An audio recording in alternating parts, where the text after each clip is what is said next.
মেহেরবান কুরবান কলিজা টুকরা পোলাপান Boltu is here back with another episode of Bangla funny dubbing jokes so let's start বেবে।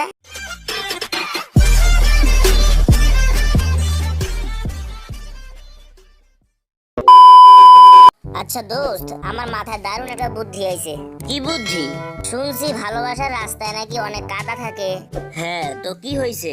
আমি ভাবছি ওই রাস্তায় একটা জুতার দোকান দিব, হেব্বি চলবো কিন্তু। কি রে দোস্ত, কি অবস্থা? না রে দোস্ত, ভালো না। কেন, কি হয়েছে? খুবই প্যারার মধ্যে আছি। মাঝে মাঝে মন চায় থেমে থাকা গাড়ির নিচে পড়ে মরে যাই। আচ্ছা দোস্ত, আমি তো আমেরিকা চলে যাচ্ছি, তো ফিরে আসার সময় তোর জন্য আমেরিকা থেকে কি আনবো? বেশি কিছু না দোস্ত, আমার জন্য এক মুঠো মাটি আনবি।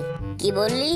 সবাই আমার কাছ থেকে মোবাইল, ঘড়ি, ল্যাপটপ এসব চায়, আর তুই চাচ্ছিস মাটি?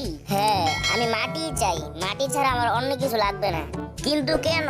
এই তো, তোর দেয়া এক মুঠো মাটিতে পা রেখে আমিও বলবো যে আমিও একদিন আমেরিকার মাটিতে পা রেখেছিলাম। কি রে দোস্ত, তোর মন খারাপ কেন? আর কইস না দোস্ত, আজকে বাসের মধ্যে অনেক আশা নিয়ে একটা মাইয়ার আমার পাশে বসতে দিলাম।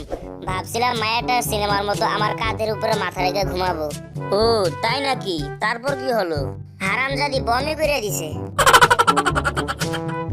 আচ্ছা জান, আমি যদি মশা হতাম তাহলে তোমাকে দিনে 100 টাকা করে কিস করতাম। ও তাই নাকি জান? এরকম হলে তো অনেক ভালো হইতো, আমি তো অনেক খুশি হইতাম। তাই বুঝি?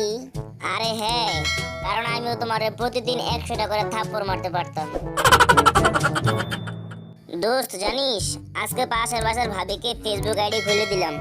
ও তাই নাকি? হরে দোস্ত, বললাম রিলেশন কি দিব, কয় সিঙ্গেল দাও। আই হোপ ভিডিওটি তোমাদের ভালো লেগেছে। ভিডিওটি যদি সত্যি ভালো লেগে থাকে তাহলে একটা লাইক করে দিবা, কমেন্ট বক্সে জানিয়ে দিবা ভিডিওটি কেমন হয়েছে, আর ভিডিওটি শেয়ার করবা বিএফজেড এক্সডব্লিউ সবার সাথে। আর চ্যানেলে নতুন এসে থাকলে সাবস্ক্রাইব করে পাশে থাকা বেল আইকনটি অন করে দিবা, কজ ইন ফিউচারে এরকম টাইপের কন্টেন্ট আরো আসবে।